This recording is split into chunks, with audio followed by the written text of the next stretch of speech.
Immediately after the Hamas terrorist attacks last weekend, we saw Kim Kardashian's little sister wade into this, where Kylie Jenner, posted a "I stand with Israel," said "I stand with Israel," and took it down an hour later. Right, when she got inundated with people supporting Palestine who were calling her out for putting that post up, and she took it down.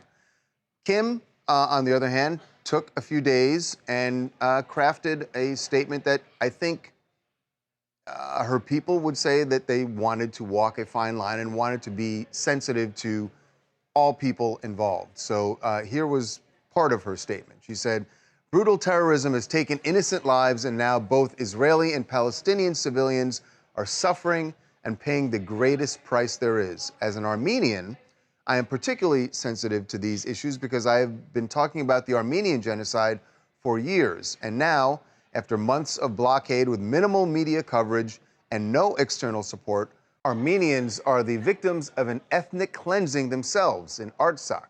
No matter whose side you are on, our hearts should always have room for compassion towards innocent victims caught in the crosshairs of warring over power, politics, religion, race, and ethnicity." You know, I thought this was a study in contrast with what Kylie did, who took a full-throated sort of pro-Israel stance and took it down when she got backlash. I thought this was very carefully crafted. I thought she focused on the right people, the victims. And there are victims on both sides of this, but she didn't equivocate on the issue of Hamas, and she was very sort of assertive about them being wrong and them being terrorists. And I thought that's why she was able to thread this needle a little bit better than her sister. You know, she mentioned the terrorism at the very beginning, and then was talking about something which is true, which is, look, I mean, and we talked about this morning. There are two very different things going on. That there has been a long-standing debate over Palestine and Israel, Debate, and dispute, which side, and even war. People would say, yes. Absolutely. And it's, you know, look, there are two sides to this, and it's absolutely legitimate to have debate about it and to have action, you know, at a point on what are we going to do with this, because there are two sides to it. The issue we're talking about is there's a whole other thing that has nothing to do with that. And that is about terrorism that happened on the weekend, which you cannot describe that as anything other than terrorism. And now we find out they were burning people alive and they were laughing as they were doing it. So the debate between, you know, what to do with Palestine and Israel, that is totally separate from going in and beheading babies. I mean, it is just simply different. If we can't separate that, I don't know what then we can separate nothing. Right. And I have to say, by the way, this is part of the you know, threading the needle here.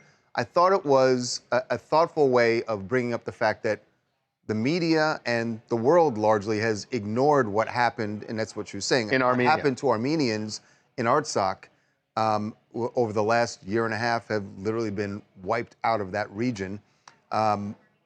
And if we ignore that, the point is you can't ignore when these things are happening, that it has to be called out. And I think she's pointing out that that could potentially happen in this region as well, in the Israeli. Well, one of the things I'm learning here is that, you know, at a point, everybody gets called out for everything.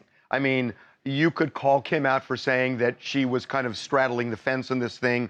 I don't say that, but somebody's going to call her out for that. Everybody gets called out for everything these days when you take a stand, but at a point, you got to take a stand. And I just literally got a text from somebody who's taking a stand, and it doesn't matter what it is, but somebody is taking a stand. And I think enough of worrying about what people are going to say about you on Twitter, because they're going to say crappy things about you, whatever you say. So either you silence yourself or you just got to say, that's just the world we live in, and you got to stand up for what you believe.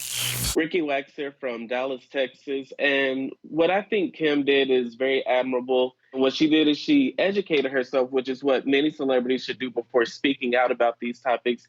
And then she took a stance and also brought awareness to her own cause that she's been speaking about for years. And I think a lot more celebrities and influencers should take, you know, a page out of her book. Educate yourself, you know, stand up for something, but silence is not an answer. Silence is not an answer. Yeah.